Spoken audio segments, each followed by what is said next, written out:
Light heavyweight bout. Modestas Bukauskas coming in at plus 170 against Vitor Petrino, sitting at minus 210. Over under 2.5 rounds, plus 115 for the over, minus 145 for the under. The undefeated Vitor Petrino coming in and taking on Modestas Bukauskas, second stint in the UFC. We all, or most people, know the deal. Blew out his leg, and then got cut, and then came back and picked up a couple wins. So a good little comeback story for Bukauskas. He's getting a tough draw here against Vitor Petrino, who has looked like an absolute stud in the UFC. Hasn't faced, the greatest competition. He's only got 2 fights in the UFC. Win over Marcin Prachnio and a win over Anton Turkalj.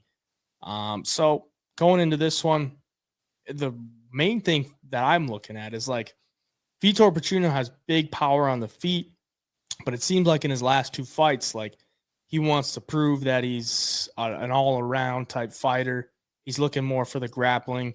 Got 7 takedowns against Turkalj, 4 takedowns against Marcin Prachnio, and he's looked fairly good doing it. The only thing that scares me is like, are you looking? It goes back to the thing. It's like, are you looking to win fights, or are you looking to prove yourself? Like, which one are you going to do? I think he beats Bukauskas on the feet. I think he beats him on the ground. So Petrino will be the pick for me. But if he's going in there just trying to like keep getting better at his game instead of win the fight, makes me a little scared. What are you thinking? Yeah, no, I feel the same way. I think wherever this fight goes, Vitor should be the better fighter. And to beat a guy like Vitor Petrino, I think you got to have some special attribute. Like, you've got to have a ton of power and be a good striker. You got to have an insane grappling game that's going to be better than his, because everywhere this fight goes, Vitor's proven that he can hang. On the feet, he's got power. He's a good striker. Throws decent volume, doesn't get hit that much.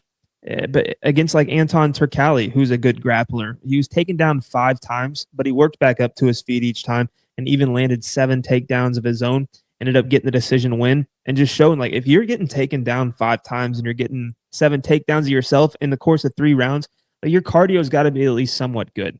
I mean, even against Prachnio, he was able to take Prachnio and grapple the hell out of him at UFC 290 and found that round 3 submission just from wearing Prachnio down. Like, this guy has so many paths to finding finishes, to finding wins, compared to a guy like Bukauskas, who's kind of just a point fighter at this point.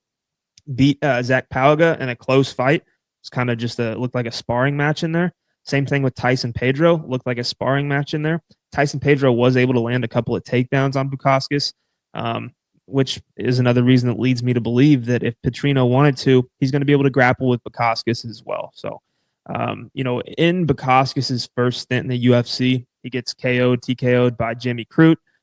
Same thing against Khalil Roundtree. Vitor Petrino hits pretty damn hard up there with those guys as well. So I'm not going to be surprised if you see Petrino chin check Modestas Bukauskas here. I won't be surprised if you see him take him down and submit him.